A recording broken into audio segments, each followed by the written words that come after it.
So hello guys या hello बच्चों, एक बार फिर से स्वागत है आपका मेरे चैनल पर जिसका नाम है भव्य की पाठशाला।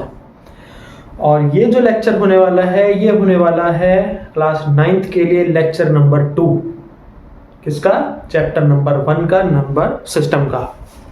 ठीक है, इस चैप्टर में मैं पहला जो चीज है जो आज मैं स्टार्ट करने वाला हूँ, स्टार्ट करने से पहले चैनल को सब्सक्राइब करना नहीं भूलना है, वीडियो को लाइक करना है, शेयर जरूर करना है, कमेंट में अपने सजेशन देने हैं और अगर कोई डाउट हो तो वो भी पूछ लेना है।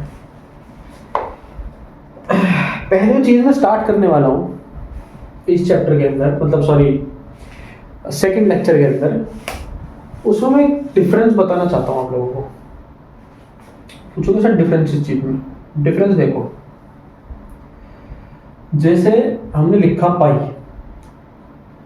एक चीज में कंफ्यूजन होती है बच्चों को बहुत ज्यादा इसमें कि सर पाई की वैल्यू 22/7 है। हम जैसे जगह जगह देखते हैं कि पाई की वैल्यू 22/7 लिखी हुई होती है। जैसे पाई की वैल्यू 22/7 है, पर पिछले लेक्चर में तो आपने कहा था कि पाई तो इर्रेशनल है। ठीक है, पर ये इर्रेशनल कैसे है, क्यों है? क्योंकि P/Q की फॉर्म में तो लिखा जा रहा है आराम से। जब P/Q की फॉर्म में लिखा जा रहा है तो ये इर्रेशनल क्यों है? तो उसका ना एक रीजन है। 22/7 एक्चुअली हमने अपने सॉल्व करने के हिसाब से बना दिया।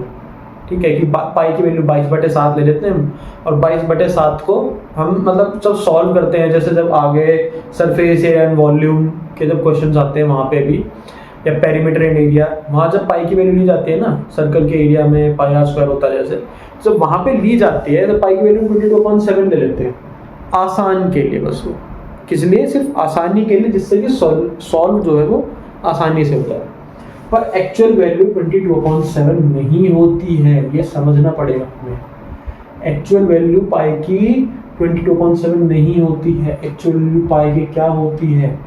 एक्चुअल वैल्यू पाई की होती है ये जो हम डेसिमल वाली जो वैल्यू होती है 3.142857। ये एक्चुअल वैल्यू होती है 3.142857। क्या होती है? 3.142857। ये एक्चुअल वैल्यू होती है पाई की, ना कि 22/7। तो क्या ये टर्मिनेट हो रहा है? नहीं हो रहा। क्या ये रिपीट हो रहा है? नहीं हो रहा। इसीलिए ये इर्रेशनल होता है। जैसा कि मैंने आपको पता था कि नॉन टर्मिनेटिंग नॉन रिपीटिंग ही इर्रेशनल होते हैं। तो पाई की वैल्यू बच्चों एक्चुअली ये होती है 3.142857, ना कि 22/7, क्योंकि 22/7 तो हमने अपनी सिर्फ इजीनेस के लिए रखा है कि जिससे कि हम सॉल्व कर ले आसानी से क्वेश्चन। ठीक है, तो पाई रेशनल है या इर्रेशनल? तो इसका आंसर आएगा इर्रेशनल। पर 22/7 रेशनल है या इर्रेशनल? ये रेशनल है, क्योंकि ये P/Q की फॉर्म में लिखा है। ठीक है, तो 22/7 तो रेशनल है, पर पाई रेशनल नहीं है, पाई इर्रेशनल है, क्योंकि पाई की एक्चुअल वैल्यू 22/7 नहीं होती है। एक्चुअल वैल्यू तो 3.142857 होती है। समझे? ये कंफ्यूजन आज क्लियर हो जाना चाहिए आप लोगों का, जिनको भी होगा। जिनको क्लियर था वेरी गुड, बहुत स्मार्ट बच्चे हैं, और जिनको नहीं था क्लियर वो स्मार्ट, ऐसा नहीं कि वो स्मार्ट नहीं है, ये अच्छों को कंफ्यूजन होता है, स्मार्ट से स्मार्ट को भी कंफ्यूजन हो जाता है। ठीक है, अगली चीज, एक क्वेश्चन आया था। आप सोचोगे सर आप थोड़ा स्टैंडर्ड बढ़ा नहीं रहे हो ज्यादा, तो बेटा स्टैंडर्ड बढ़ाने के लिए तो हम पढ़ा रहे हैं, जिससे कि तुम लोगों का स्टैंडर्ड बढ़ जाए और अच्छे से समझ में आ जाए। IIT JEE मेंस में एक क्वेश्चन आया था एक बार कि x - 1 इक्वल टू, सॉरी क्या क्वेश्चन था? हाँ, x minus pi equal to 0 है, x की वैल्यू फाइंड करनी है। अब एक ऑप्शन तो उन्होंने दे दिया पाई, एक ऑप्शन दे दिया 22/7, एक दे दिया 3.142857 जो होती है वैल्यू, ठीक है, और एक ऑप्शन दे दिया उन्होंने 0। बताओ, सॉल्व करके बताओ। IIT JEE मेंस का क्वेश्चन है भाई साहब, तो 9th क्लास में अगर आपने सॉल्व कर लिया, एक क्वेश्चन आपने मैथ्स का IIT JEE मेंस का सॉल्व कर लिया। बताओ, मैं बताता हूँ। जिनसे हो गया बहुत अच्छी बात है, जिनसे हो गया ना वो एक बार अपना आंसर कमेंट कर देना, सच्ची वाला, जो मैं करवाऊंगा वो वाला नहीं, सच्ची वाला कि तुमने क्या लिखा था यहाँ पे, तुम्हारा जो आंसर आया था वो क्या आया था, ठीक। अब सॉल्व हम जनरली कैसे करेंगे कि x minus pi equal to 0 है, x इक्वल टू भाई x minus pi equal to 0, pi उधर जाएगा तो प्लस का पाई हो जाएगा, x इक्वल टू पाई। अब जिसने x इक्वल टू पाई निकाला वो बढ़िया, पाई की असली वैल्यू क्या होती है 3.142857, उनका भी आंसर ठीक है। पर अगर जिसने कि नहीं यार पाई की वैल्यू तो हमने 22/7 भी पढ़ी थी, ये लगा दिया, वो वहां पे कट्टा गलत, क्योंकि पाई की एक्चुअली वैल्यू 22/7 नहीं होती, पाई की असली वैल्यू 3.142857 होते। तो अगर पाई लगाते तो भी ठीक होता, अगर 3.142857 लगाते तो भी। तो मेंस में जनरली क्या होता है, सिंगल करेक्ट क्वेश्चंस होते हैं, ठीक है, मल्टीपल चॉइस होते हैं पर करेक्ट एक होता है। पर अगर यही क्वेश्चन एडवांस में आया था IIT JEE एडवांस में, तो उसमें ये होता कि मल्टीपल करेक्ट हो सकते, तो मल्टीपल करेक्ट अगर होता तो A and C is the correct answer, but if it is JEE mains then it's single correct, then only A is the answer। समझ गए? देख लो JEE मेंस का क्वेश्चन सॉल्व कर देता हूं मैं। चलो भाई,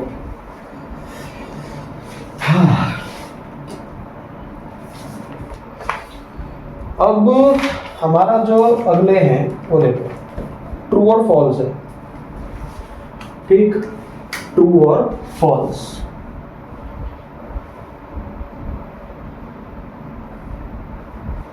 पहला स्टेटमेंट लिखूंगा, आपको ट्रू या फॉल्स बताना है। Every whole number is natural number. बताओ ये ट्रू है या फॉल्स है? क्या सारे होल नंबर नेचुरल नंबर होते हैं? Every whole number is natural number, क्या ये सही है या गलत है? तो ये फॉल्स है। क्यों? क्योंकि सर होल नंबर तो वो होते हैं जो 0 से स्टार्ट होते हैं, 0 1 2 3 4 5 6 7 8 9 10 आगे तक, और नेचुरल नंबर तो पर 1 से स्टार्ट होते हैं, है ना। तो क्या 0 नेचुरल नंबर है? नहीं है, तो इसीलिए ये स्टेटमेंट फॉल्स है। समझ गए? अब आ जाओ स्टेटमेंट बी पे। स्टेटमेंट बी कह रही है every integer is rational number. Every integer is rational number. अब इंटीजर कौन से होते हैं? मैंने बताया था 0 1 2 3 4 5 इनफाइनाइट तक, और इधर -1 -2 -3 -4 -5 इधर इनफाइनाइट तक। क्या इसमें रेशनल नंबर आ रहा है तो बीच में रेशनल नंबर? हाँ। क्या सारे इंटीजर रेशनल नंबर होते हैं? बताओ, होते हैं नहीं होते हैं? आप कहोगे सर रेशनल नंबर तो वो होते थे ना जो P/Q की फॉर्म में लिखे जा सकते थे, ये तो P/Q की फॉर्म में लिखे ही नहीं, तो ये तो फॉल्स है। जो जल्दीबाजी में करेगा वो फॉल्स लिख देगा, पर जो दिमाग लगाएगा वो कहेगा कि भाई इनको हम अपॉन वन भी तो करके लिख सकते हैं, तो भी तो ये P/Q की फॉर्म में आ गया। और जब P/Q की फॉर्म में आ गए तो क्या सारे इंटीजर रेशनल नंबर बन नहीं गए? बिल्कुल बन गए। तो ये स्टेटमेंट हमारी ट्रू हो गई ना। ठीक है, अब स्टेटमेंट सी ले लो, स्टेटमेंट सी। स्टेटमेंट सी कह रही है every rational number is integer, every rational number is integer. क्या सारे रेशनल नंबर इंटीजर होते हैं? नहीं, ठीक है। अगर कोई रेशनल नंबर ऐसा है 2/1, 3/1, 4/1 हो गए, ठीक। या फिर सपोज करो 4/2 लिखा है, 2 से 2 कट गया, ये भी 2 बने तो इंटीजर हो गया। पर सपोज करो अगर लिखा है 3/4, 4/5, तो क्या ये इंटीजर है? नहीं है, ठीक है। या ये आते हैं नंबर लाइन पे? ये नहीं आते, तो मैंने दिखाया था। हम लिख सकते हैं, डाल सकते हैं, पर क्या डिफॉल्ट आते हैं? नहीं आते। -1, -2, -3, 0, 1, 2, 3 कहीं दिखाई दे रहा फ्रैक्शन इस तरीके का? नहीं दिख रहा ना, तो फिर ये वाला स्टेटमेंट हो गया फॉल्स। सारे इंटीजर रेशनल नंबर हो सकते हैं, पर सारे रेशनल नंबर इंटीजर नहीं हो सकते, ठीक है। तो this statement is false. D, every natural number is a whole number,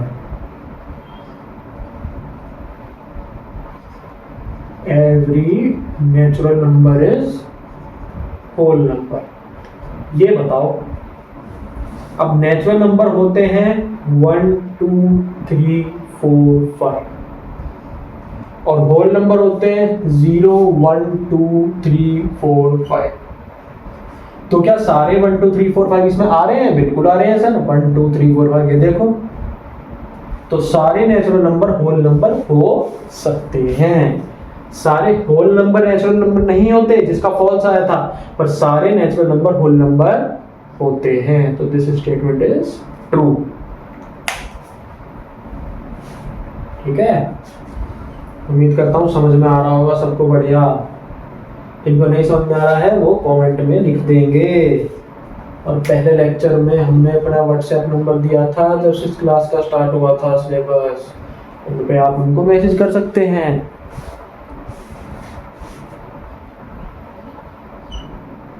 every integer is whole number. ये बताओ, क्या सारे इंटीजर होल नंबर होते हैं? नहीं होते, क्योंकि इंटीजर में तो यार नेगेटिव भी आते हैं, और होल नंबर कहां से स्टार्ट होते हैं? 0 से, और इंटीजर में तो पर नेगेटिव नंबर भी आते हैं। तो क्या सारे इंटीजर होल नंबर हो सकते हैं? नहीं हो सकते। तो ये हो गया फॉल्स, ठीक। स्टेटमेंट एफ लास्ट, एवरी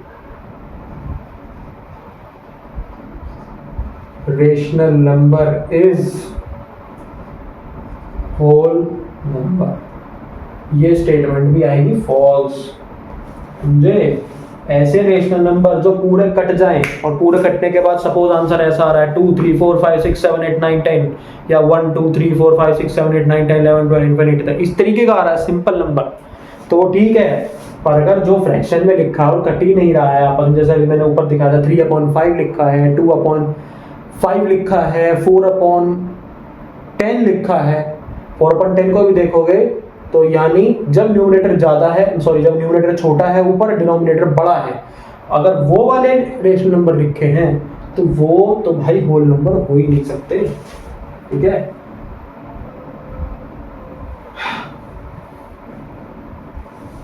तो ये हमारे ट्रू फॉल्स के स्टेटमेंट, ये एक प्रैक्टिस के लिए बताया था मैंने, थोड़ा दिमाग लगा के करने वाले हैं, ठीक। जनरली क्या होता है ना, इसमें बच्चे इस तरह के क्वेश्चन से बच्चे कंफ्यूज हो जाते हैं जब इस तरह के क्वेश्चन आते हैं। तो जल्दीबाजी नहीं करनी होती। कंफ्यूजन किस लिए करते हैं? क्योंकि जल्दीबाजी करते हैं। जल्दीबाजी करोगे तो भाई क्वेश्चन समझ में तो नहीं आएगा बिल्कुल भी, ठीक। अब हम एक टॉपिक पढ़ाते हैं हम तुमको। इसमें क्या है, हमको करना है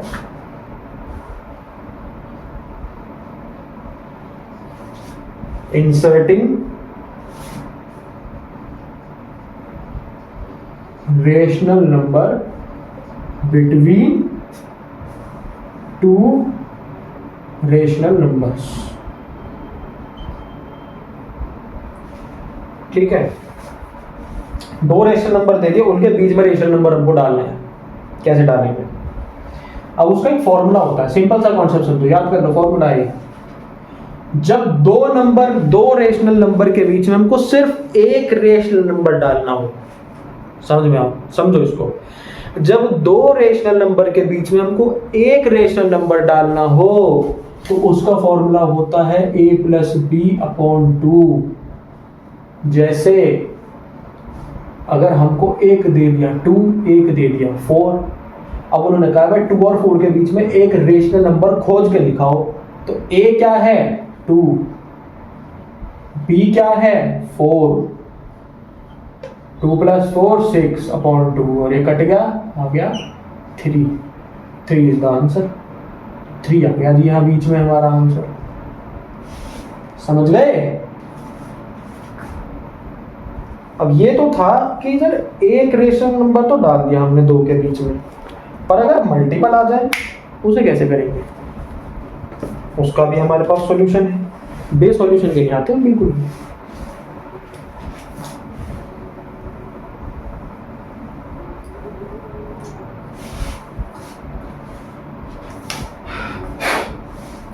वन 2 इसके बीच में 5 रेशनल नंबर ढूंढने हैं। सर एक का फॉर्मूला बताया था आपने, तो 5 कैसे ढूंढने हैं?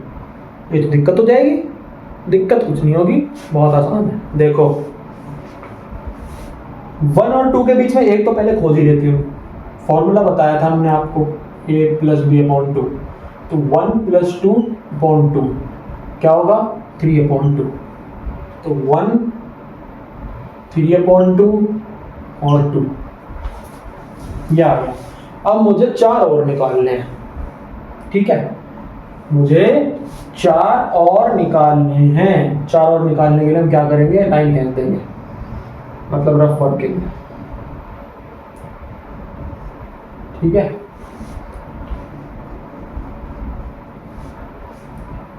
अब देखो 1 3/2 और 2। अब हम एक तरीका कर सकते हैं, एक लॉजिक समझो, नॉर्मल सी चीज है। जब हमने 1 और 2 के बीच में 3/2 निकाल दिया, अब अगर हम 3/2 और 2 के बीच में एक नंबर निकालें, यानी इसके और इसके बीच में एक रेशनल नंबर निकालें, तो वो भी तो 1 और 2 के बीच में ही आएगा। इन दोनों के बीच में जो नंबर आएगा वो यहाँ कहीं आएगा, तो वो भी तो 1 और 2 के बीच में ही आया है ना।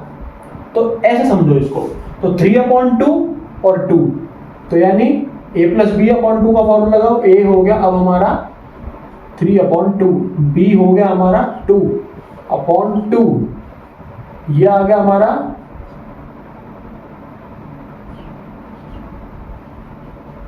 +4/2, ये हो गया 7/2/2। इसको कैसे लिखेंगे? 7/2 × 1/2, और ये क्या हो जाएगा 7/4। सिंपल। तो एक और निकल गया। सर ये तो बड़ा अच्छा था, आपने 7/4 निकाल दिया, कर दिया। तो अब कितने निकल गए? 2। ऐसे ही 1 और 3/2 के बीच में एक निकाल दो। 1 + 3/2/2, ये कितना हो गया 5/2/2, और ये कितना हो गया 5/2/1/2 5/4। तो एक ये निकल गया, क्या निकल गया 5/2 निकल गया इधर। ठीक, समझ में आया? इतना सॉल्व कर लेना, वीडियो पॉज करके नोट कर लेना, सॉरी। ठीक है, वीडियो पॉज करके नोट करते रहना। 3 निकल गए, सिर्फ 2 और निकालने हैं बस हमको। अब भैया जब 2 और निकालने हैं तो एक काम करो, 5.2 नहीं है, 5.4 है, गलती से लिख दिया। तो एक काम करो, 5.4 और 3/2 के बीच में एक नंबर निकाल दो, है ना। यही तो करना है। थोड़ा सा मार्कर का वो रखना, मार्कर हल्का चल रहा है, इंक डलेगी इसमें, अगले लेक्चर तक खींच जाएगा। 5/4 + 3/2/2 कर दो। ऊपर एलसीएम आया 4 5, एलसीएम लेना आता है ना सबको भाई। 11/4 इंटू 1/2 कितना हो गया? 11/8। ठीक, तो एक और निकल गया 11/8 यहाँ आ गया। ऐसे 3/2 और 7/4 के बीच में निकाल दो। समझ गए? ऐसे ही एक 3/2 और 7/4 के बीच में निकाल दो। 3/2 प्लस 7/4/2 कितना ऊपर एलसीएम आएगा? 4 6 7, ये कितना आ गया? 13/8। ये निकल गए 5।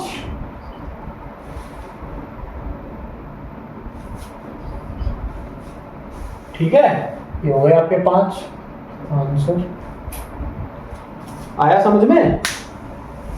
ठीक है, इस तरीके के और भी क्वेश्चंस प्रैक्टिस करना। अब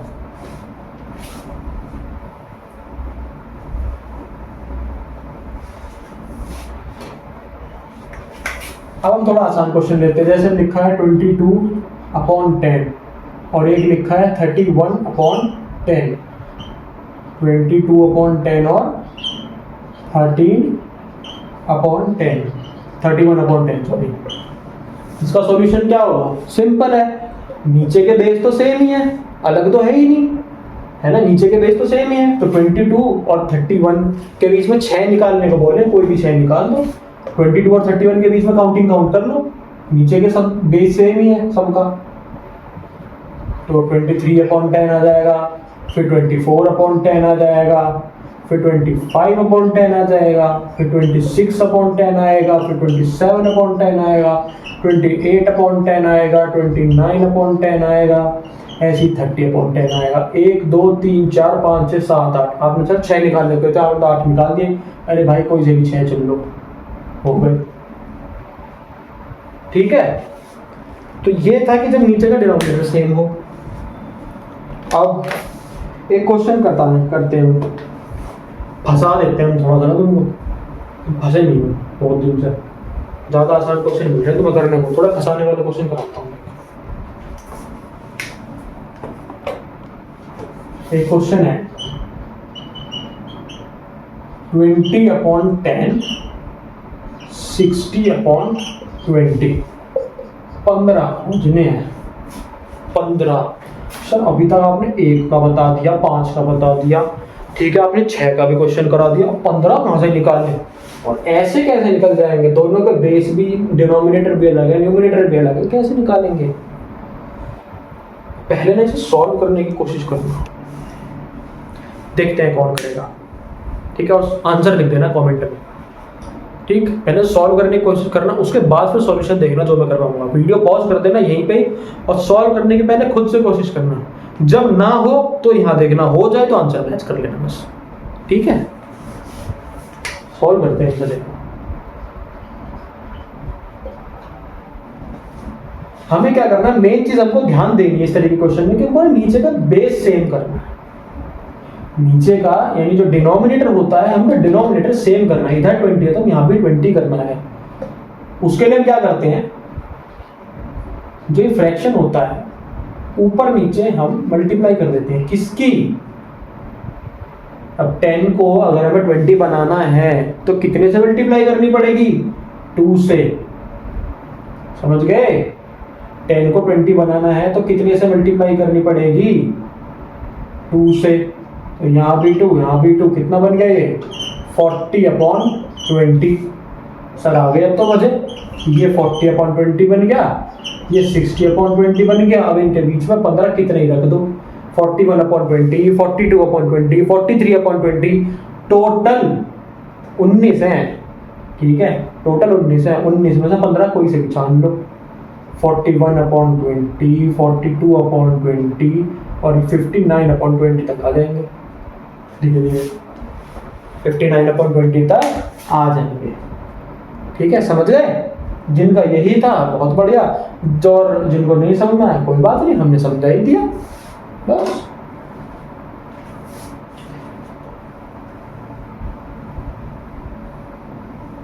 चलो एक क्वेश्चन देता हूं, वो तुम्हें खुद प्रैक्टिस करना है, मैं नहीं करवाऊंगा।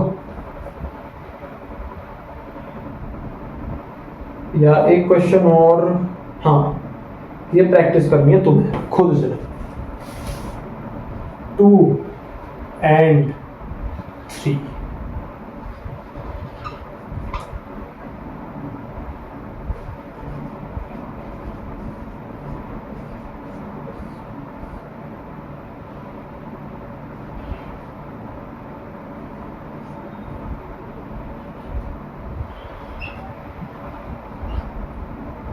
ठीक, थोड़ा डार्क कर दे इससे कि दिख जाए, इंक डल जाएगी तो अगले लेक्चर में बढ़िया चलेगा। 2 and 3, 70 रेशनल नंबर निकालो, प्रैक्टिस करनी है, सॉल्यूशन बताया जाएगा अगले लेक्चर में, उससे पहले नहीं, ठीक है।